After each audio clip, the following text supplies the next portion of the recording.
Welcome back to another incredible episode of Pathways to Wealth. Guys, this is one of my favorite interviews to date. With a lot of entrepreneurs, this gentleman needs no introduction. Stephen Key is not only the founder of InventRight, the author of the best-selling book, One Simple Idea. He's also been a mentor to Tim Ferriss. He's the inventor, creator, artist, or whatever you want to call it, and you'll see what I mean, of many successful, very profitable products that have launched over the past several decades. And he's just an all-around incredible human being. Stephen really brings the knowledge. He drops some awesome bombs during this interview. And for anybody that's been interested in creating a physical product or licensing a physical product, if you've ever wondered what the manufacturing process is like, or how you should protect your idea, or if you want to create a product, a physical product, Stephen is your guy, and I just can't say enough about him. He is just an incredible person. So without further ado, Stephen Key. All right. Hello, everybody. This is Chris Dunn back with you, and today I have another great interview with Stephen Key. Thanks, Stephen, for being here. Thank you very much, Chris. My pleasure. Awesome. Well, so to kind of kick this off, I'll do a short intro and then I'll let you take it over. Stephen is the founder of InventRight.com, and he's got a very impressive background. So I'm just going to pass it over to you, Stephen. What should everybody know about you? I hate that question. Well, number one, I think of myself as a creative guy. I wanted to make a living doing something I really enjoyed.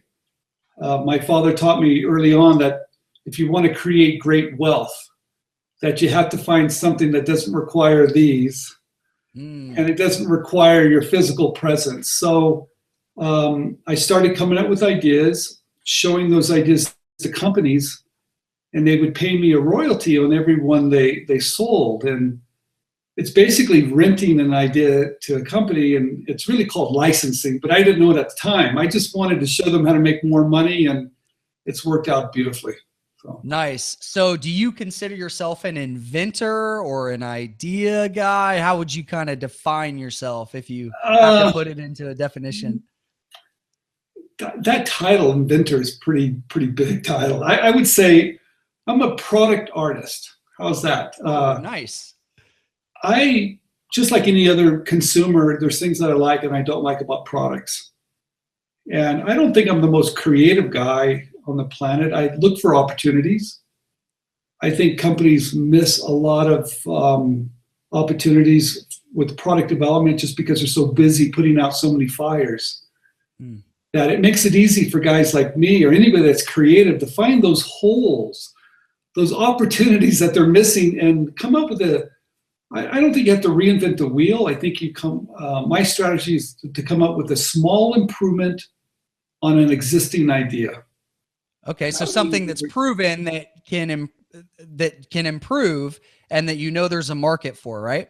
I love that. You're absolutely right. If you do that, number one, most likely it can be manufactured, and number two, you already know they're selling something similar to it. Nice. Well, I have so many questions. I think it's probably best just to start in the beginning. How did you get started in this space, and what was, I guess, your first idea, and what have you parlayed that into? What do you do with an art degree when you're going to graduate and you realize there's no jobs out there for being an artist? So I panicked. I started in college. I was an economics major, hated it, took an art class, loved it, wanted to work with my hands, create things. But once I dived in, I wasn't quite sure what to do. So I just created my own job because I didn't think anybody was ever going to hire me. School was not my favorite thing. And I just went out and made little stuffed animals type of thing and sold them at street fairs. And I learned some very important lessons. If someone doesn't like your idea, you got to kick it to the curb as fast as you can and find something else to pay the bills. Nice. So I just kind of created things and sold them, and people liked them. And I just kind of wanted to know how could I scale that up? How could I put some of those simple ideas out in the marketplace through stores. And then I met a few people along the way that challenged me a little bit. And so I was thinking, how could I sell my little things around the world? And so I started out really not liking business, but it all comes back to business, I think, a little bit.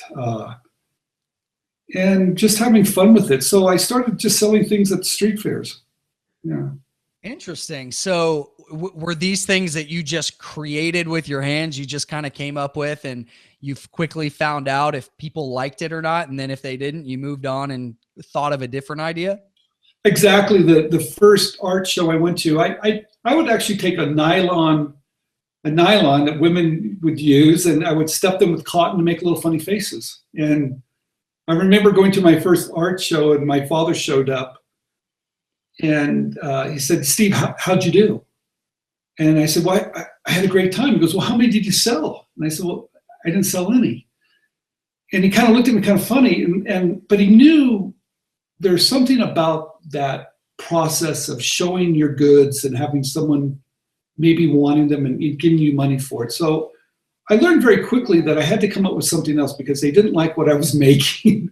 So I looked around, and people were selling vegetables there at this little art fair. So I made little soft sculptures out of, that looked like carrots and bananas. And the next time I went, they sold. Yeah. So interesting. So you found some products that worked, and what have you kind of moved into since then? Maybe what's like a product that you've created that has been licensed, and just a use case for a successful invention or art that you turned into a product that made some money? yes, people would probably, my career started, I was 27 years old selling at art fairs, and I took my first job at Worlds of Wonder, which was a toy company. And I went over to Hong Kong and helped design and manufacture Teddy Ruxpin, the talking teddy bear. And that was my first really job at 27. And then we had laser tag I was involved in. And I eventually decided I wanted to work on my own projects, but that gave me the ability to understand manufacturing a little bit. So I started my company, Stephen Key Design. And the first idea I licensed was a basketball, indoor basketball game called the Michael Jordan Wall Ball. And it was, I looked at the little basketball games, and they were square. And I loved playing basketball, and I loved Michael Jordan. So I just took Michael's poster of Michael Jordan, slapped it on the backboard.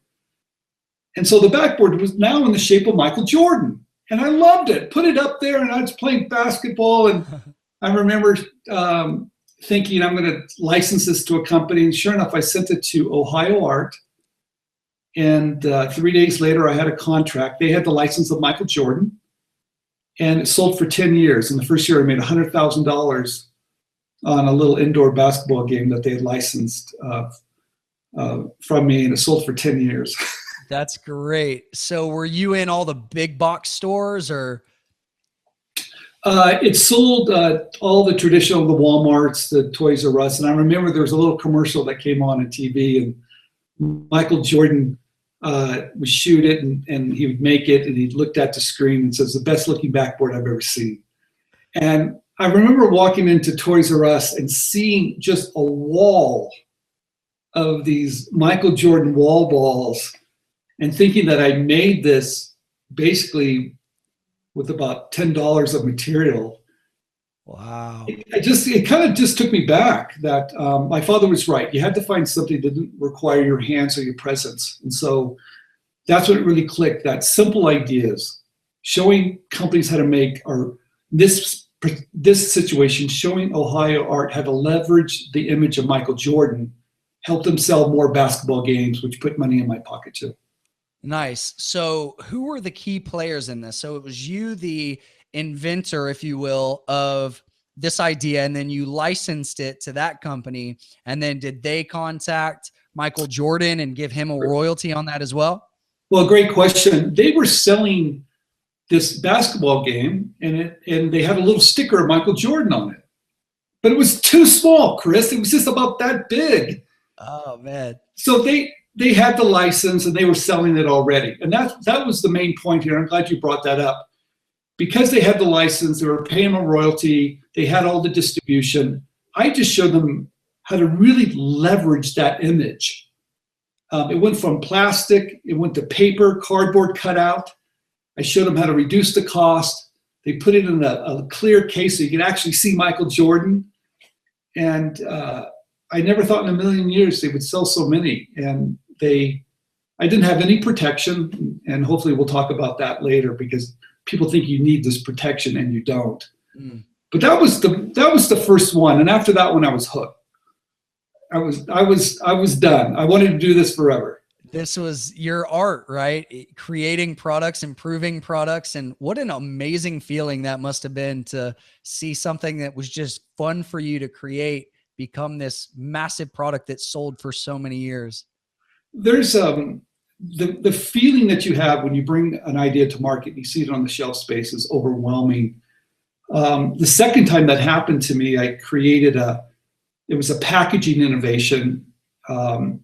There was never enough information on packages, and I came up with this rotating label, really simple, made it my first prototype at Kinko's.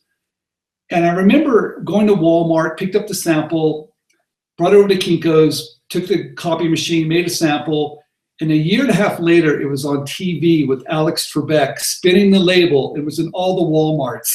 Oh, man. So it came full circle, and people used to watch me on my little desk making a sample and probably were wondering, what is he doing? And then to see it later when I walked into Kinko's, they would all applaud because they saw I made it right there, and now it was on TV, so it's great. So people were like, man, we were a part of that. We were there when he just had this harebrained idea and just working on it at his desk. They didn't believe it. Heck, I didn't believe it either, but it worked. Yeah. Nice. So how many, have you had any massive failures or any products that you thought were going to be huge that didn't quite work out the way that you had hoped or thought they were going to work out? I think any time you're reaching out, trying to do something new, you're going to trip up and you're going to have failures. But I don't look at it as failures. I kind of look at it as just kind of a learning experience, kind of. And let's put it this way. I'm in a business of rejection, and it really motivates me more when they tell me no for some reason. It doesn't bother me. It motivates me. So I try to figure out why and listen to what people are telling me, get good feedback, come back and try to show them another idea. So I've realized just because I might get rejected with one idea, I built a relationship. I can always go back to that company again, submit another idea. So it's never a waste of time. You only really fail when you quit. So it never really bothered me, but I could probably wallpaper my house with rejection here, folks. So don't get me wrong. You better be prepared to get quite a few no's. Yeah. That makes a lot of sense. It kind of seems like the space that you're in, which is improving or creating new products to change, I guess, mass behavior. And a lot of times, or, serve a really big audience. It's kind of like you probe ideas, right? And like you said, it's not failing. You're just kind of like seeking out, and then maybe one in, I don't know how many hits. And you're like, okay, this is one that actually resonates with people. And then you bring it to market, or what's that kind of process, that discovery process look like? Well, I'm glad you brought that up. The old way used to be, I'm going to file for a patent, I'm going to build a prototype, and then after all that, I'm going to show somebody or make it myself. I do everything completely different. I want to test the market first, and I can do that really simple. I can do that for less than $100. I can file a provisional patent application for $65. Anybody can do it anywhere in the world, by the way. It gives me 1 year to put patent pending on my idea and shop it around. I create a sell sheet, which is just a one-page advertising my product, a benefit at the top. It's going to do this. And then I send it to companies. And today it's so easy to get your ideas to companies now because they have online submission forms. So I can just send it. I can send it at 12 o'clock at night. I can send it off to a company. Now you have to read the fine print, of course, and find the right companies. But the bottom line is I can spend less than $100. I can come up with an idea in the morning, build a sell sheet, file a PPA, And by the afternoon, I can start sending off to companies to see if they want it or not. Nice. That allows you to take away some risk, speed it up a little bit, and not invest money or emotion into your ideas. So what's like the biggest, I guess, mistake that people make? It sounds like it might be doing the opposite, which is maybe investing months or years obsessing about an idea and thinking about it, and then not even knowing if there's a market for it. The first two things people always make a mistake. They let fear take over, and they come up with this idea and they think someone's going to steal it, so I'm going to file a patent on that. That's a big mistake. If you do a little homework, and you can do it really easy, do a Google image search on your idea. If you've got a new hammer innovation, type in hammers and look at the world of hammers now on the internet. I can study the marketplace.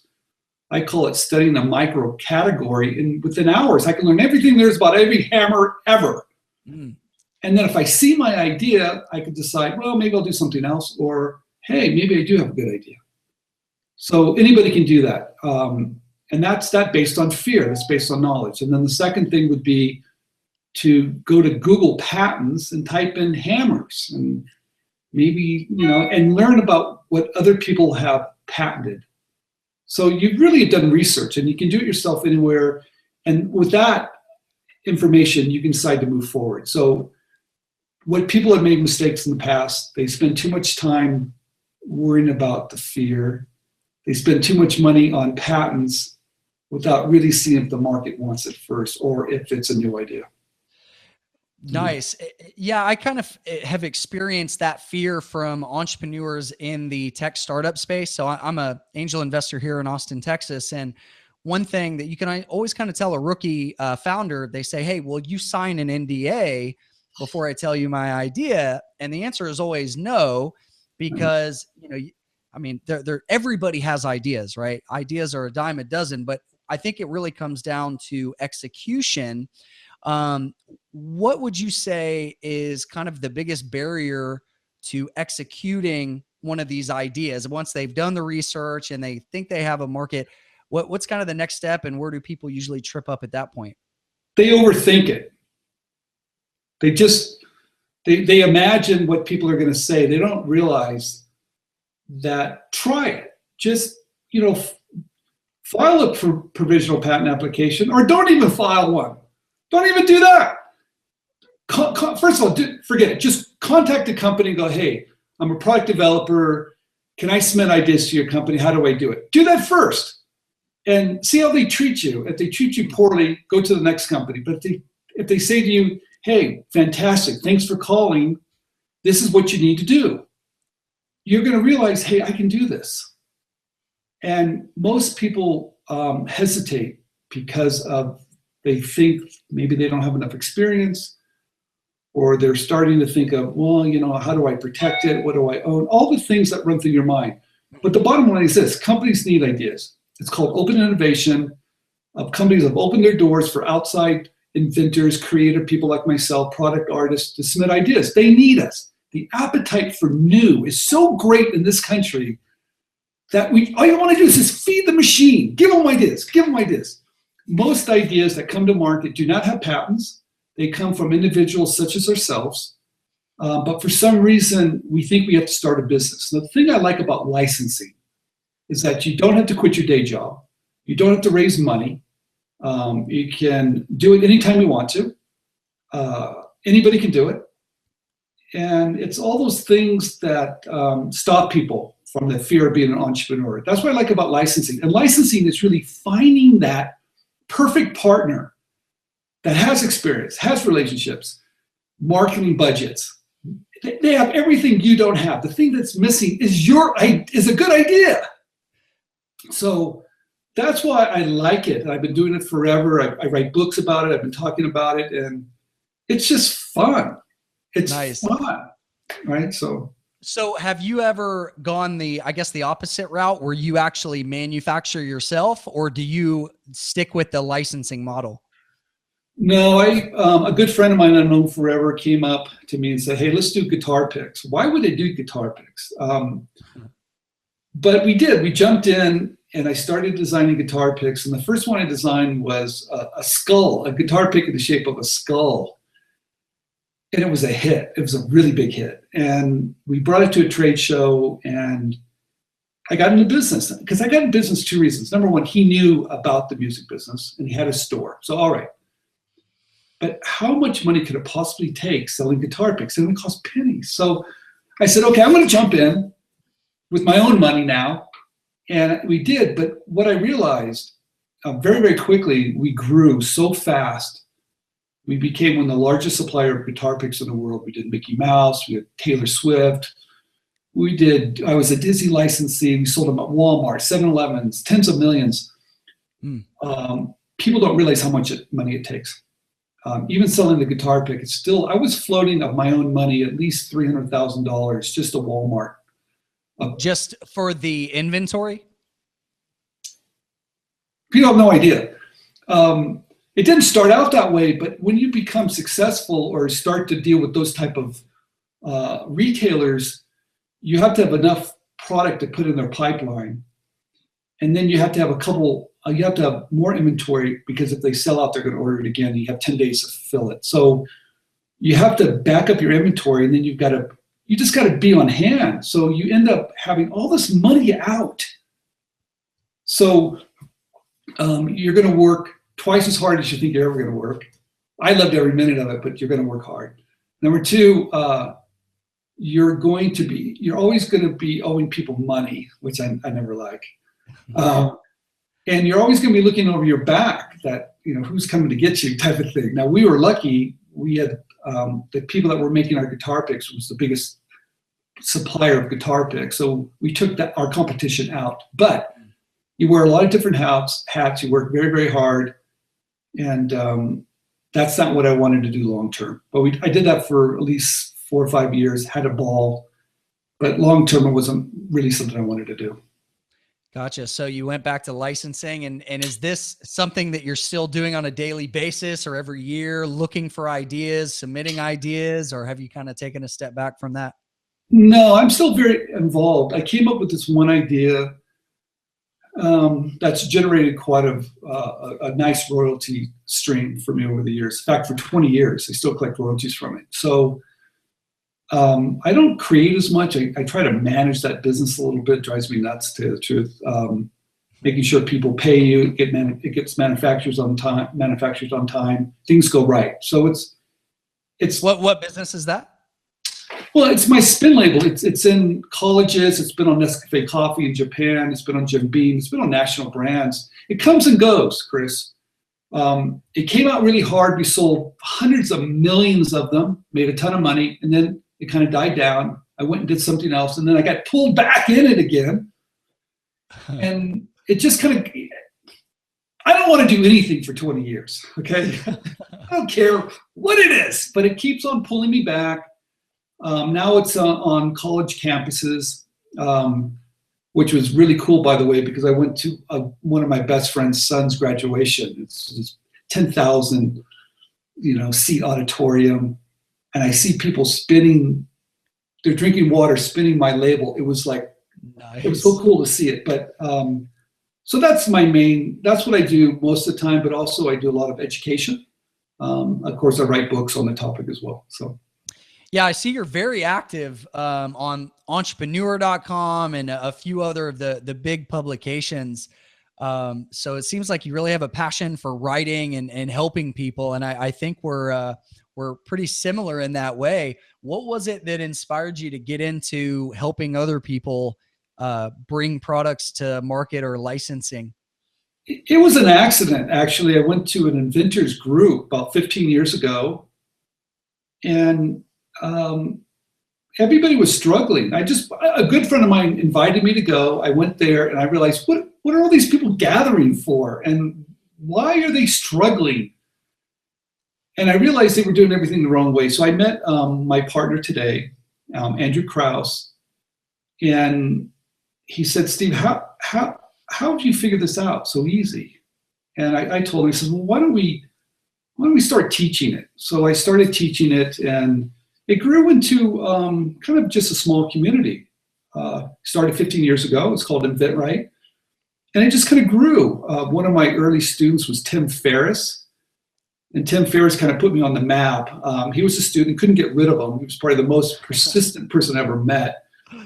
And he wrote the 4-Hour Work Week, wrote about me in the 4-Hour Work Week, and then my phone just rang off the hook. And I didn't know what happened either, because I was pretty quiet until one day everything changed. It's like, what happened? And finally I realized something blew up. Yeah, I remember that. That book blew up, and so it happened by mistake, Chris. It was no great plan. And then I found my voice. I found something I really liked. Education was really something special for me. So I just kept with it. No plan. McGraw-Hill contacted me about 4 years ago and said, "You've got a good audience. Why don't you write this book?" And I remember I sell a course, and I put the whole course in the book. But the course is very expensive. So everybody's saying, "Why would you take your whole course and put it into a book for $14.95? They thought that was crazy. Tim Ferriss told me, "Steve, if you're going to write anything, write it like it's your last. Never hold back one bit of knowledge." I didn't. And that book has been translated in 4 or 5 different languages. It still sells today. And that's one simple idea? One simple idea. It's got a 10-step system that I still teach. We have students all over the world that use it. My students are extremely successful. We have a coaching program that's almost like a fitness program. We make you do the work. We make you do everything within 60 days. And if you don't, we call you and hound you. And we don't let you go. And what happens, people get in it and they realize, hey, I can do this. And they license a lot of ideas. So it works. It's a good thing. Nice. Well, what piece of advice would you give somebody who has never submitted an idea to a company, or hasn't reached out or made any headway, but maybe they have ideas? What's I guess the most important piece of advice that you would give to a new inventor? The whole world has changed. Companies want ideas, so they do want you, and you're an expert. You don't even know it because you're a consumer.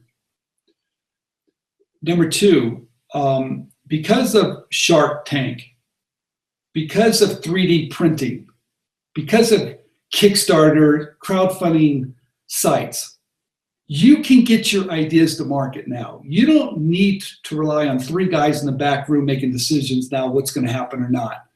You can gather all this information and you can play.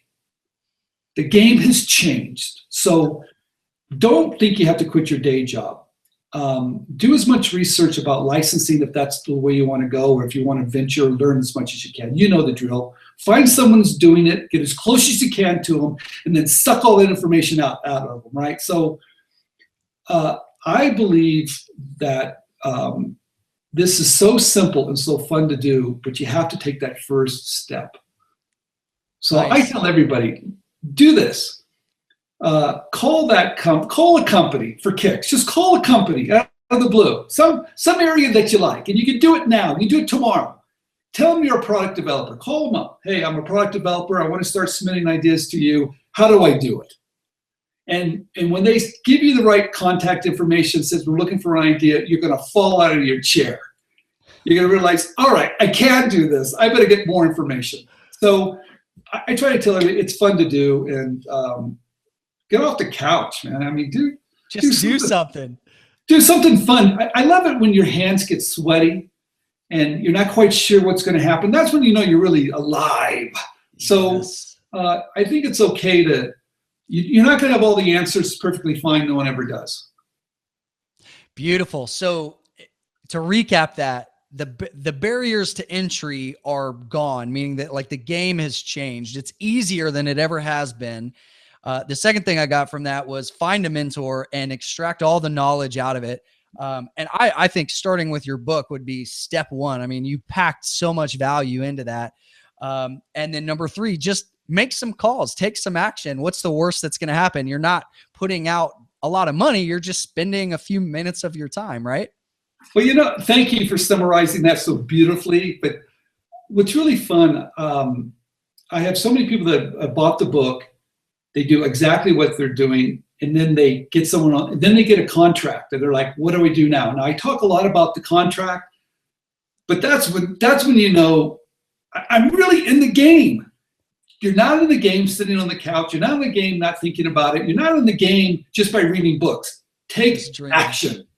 Yeah. And once you do, you're going to realize this is really fun. And I'm all about watching people succeed. I love that. When people license an idea, especially my students reading their books, I feel like it's part of my success. That's what I love about it so much. So get out there, try it. And if you do, let me know how it turns out. There you go. Let me know. Let Chris know. Do it. Let him know. Yeah. Oh, I'm always looking for feedback. I love when people take action and they're like, hey, I failed miserably and here's why, or this worked out amazing and here's why. Any feedback is great, isn't it? Oh. And it looks like you've worked with a lot of people. I mean, what's a product that stands out that was wildly successful from one of your students? I'll give you one. There's you're gonna love this too. You know how your sink gets clogged with hair and everything in there? Oh yeah. One of my students, Gene, came up with, it's called the Zip It. It's this long plastic piece of little barbs, and you stick it in there and you pull all the hair out. Now, that's such a simple idea. Now, what's really wild about it? He sells hundreds of thousands, just at one retailer a month. Wow. A piece of plastic sells for $2.69. It's called Zip It. Now, there's another one you're going to see in the springtime. It's called the Wolf Washer 360. He got turned down by everybody, became a student, read the book, did all that great stuff, and found a smaller company. Sometimes don't go after the big companies either. Go after the smaller guys. They will love you to death. Goes out to the smaller guys. They put this little video on Facebook. It got 70 million views in 19 days. Oh my goodness. The biggest company came along, they licensed it, you'll see it out this spring, it's gonna be everywhere. It's called the Wolf Washer 360. It's how to wash your pet. Wolf Washer 360. So let me get this straight. So he created the product. Did he manufacture it himself? No, he made the product, showed it to everybody. Now this is what I love about it. Everybody turned him down until he found this one small company that said, hey, we'll try it. They made a little commercial. In fact, when they put it on Facebook, they didn't put sound. There's no sound. They made a mistake. It still got 70 million views. It was enough to where now he went to a big company. They're going to manufacture it. He's going to be on commercials. They're going to do the whole 9 yards. He's going to collect the checks. He's going to make so much money. He's going to do whatever he wants, whenever he wants. It's just fun to watch. That's all it is. I just looked it up. I remember seeing this. My wife was like, we have to get one because our dog hates getting in the bathtub. So it's like the circle that you just kind of run over your dog. I love it. 70 million views. I remember it first came on my Facebook feed. It had like 6.9 views, and it's Ryan Diaz. He called me, he goes, Steve, this thing's getting a lot of views. And it was like 6 million views. And then it just went up and up and up to 70 million views. Oh my goodness. That's amazing. You gotta love it. You gotta love it. Yeah. So he created the product. He partnered with a smaller company, proved that the product has a market, right? Did they take pre-sales or did they actually have inventory that they sold? They didn't have any. They just put the commercial on. Okay. My phone was ringing off the hook. And so they were like, especially all the guys that turned it down were calling me. And I said, look, I have nothing to do with this. My student, you got to talk to him. And then now the biggest guy on the planet grabbed it, and you'll see it everywhere. It's called the Wolf Washer 360. Nice. So they're going to be doing infomercials. Are they doing QVC, or can they not do that with the licensing agreement? Or the company is Telebrands, which is one of the biggest. It's going to be everywhere. Everywhere. Yeah, there won't be a place. This will be all over the world too. So, in fact, I just got an email from them today about they made a couple changes to make it even better. I'm just so happy for him because he got all the no's and it still didn't stop him. Nice. Yeah. He just persevered. So because he got the no's, how did he know he had a good idea, or was he just guessing? No, he got all the no's, and then he contacted us. And then we said, all right, let's relook at it again. And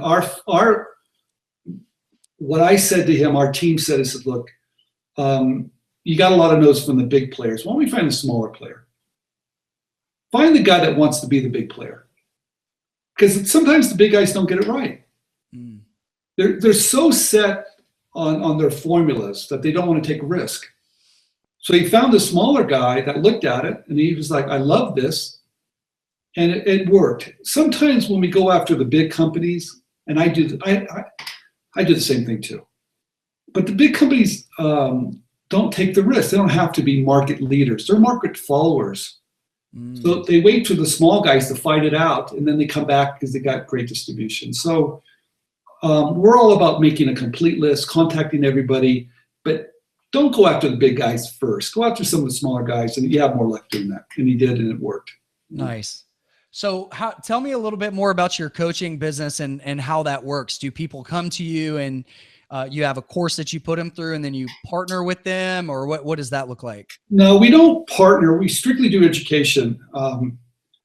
It's a year-long program.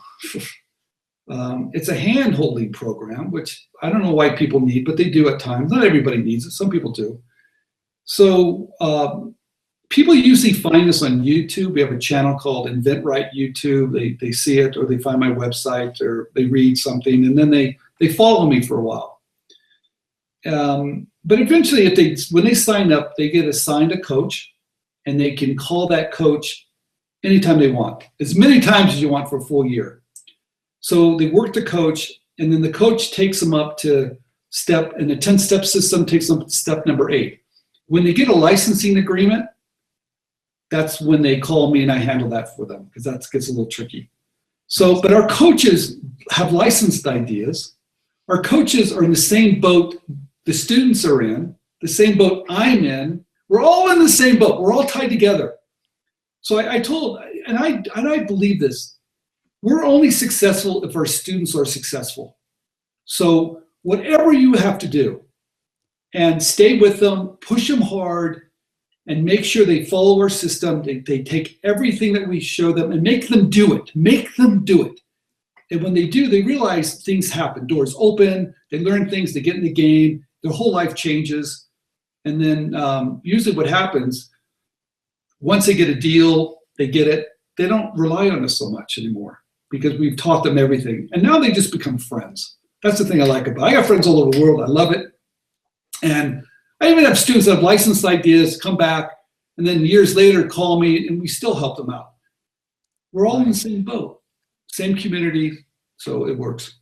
That's great. Well, I'm probably going to be like Tim Ferriss and be one of your most annoying students, because a partner of mine here locally, he's another venture capital guy. We've had an idea that we've been kicking around for a few weeks, and we've done some market research, and we were like, okay, well, let's go ahead and start manufacturing this thing. And I'm like, I don't know if that's the best idea. Maybe we should think about licensing. So I want to use that as a case study that hopefully, a few months or a few years from now, we can come back to this interview and look at it and laugh at it and say, this was the starting point of something really cool. You call me anytime you need me, and I'll help you cut that deal. And you know what you're going to find? If you look at licensing as finding the perfect partner, your speed to market is going to increase so quick. And today it is about speed to market. Absolutely. You can spend years developing a company only for someone to come in and take your market share. Mm-hmm. So, I don't know the first thing about manufacturing or distribution of physical stuff. I'm a digital, tech guy. So, I really appreciate your time today, Stephen. I just have a few kind of rapid fire questions that I wanted to shoot at you real quick. What book would you say, other than your own, is required reading for somebody that wants to invent or create ideas and bring them to market?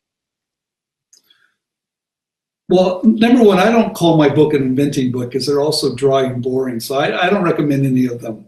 But I'm going to recommend this one book, in fact, 2 books. The one I just read recently that's really changed my perspective, broader than just inventing, would be The Obstacle is the Way by Ryan Holiday. Yeah. I love that book, in that you're always going to have obstacles in your way, but how to treat an obstacle as an opportunity. And once you shift gears, then you don't see problems anymore. That's great. That's a huge shift. And then the other one would be The Magic of Thinking Big. That's a book that's been around forever. I think it's Charles Schwartz, I'm not sure, but Magic of Thinking Big, you'll find it. That book is very motivational, inspiring, especially when you're going after a big project. Nice. Where you know you're going to be beat up along the way. Get the book. The Magic of Thinking Big and The Obstacle is the Way. Yeah. All right. Do you have a favorite quote or a mantra that you like to live by? And I don't know who's. I always believe that, I said this earlier, you only fail when you really quit. And I've realized no matter how many people tell me no, if I never quit, I've never failed. So that's what I go by. And I don't know who's quoted that. I have no idea, but that's what I go by. Nice. Final question. What does true wealth mean to you? The freedom to do whatever you want, whenever you want it. It's time is the new currency. I felt that way. In fact, I just got goosebumps saying that. I've always felt that time was the most precious thing that you have, and it's very, very limited. And if you control what you do with your time, you are the richest man in the world. I love it. I think that's a great way to wrap it up. Stephen, thank you so much for spending the past 40 minutes with us. I'm sure everybody's going to get a ton of value out of this. And, for anybody that has ideas, absolutely grab his books. We're going to link everything up here in the show notes. Any final words of wisdom, Stephen? No, all I want to say is, Chris, when you get started, you need me, call me, and I'll help you. And any of the other listeners, try it. You'll be amazed at what you can do. Awesome. Well, you just opened up Pandora's box, my friend. Good. So thank you very much, Chris. I've enjoyed it very much. Thank you so much, Stephen.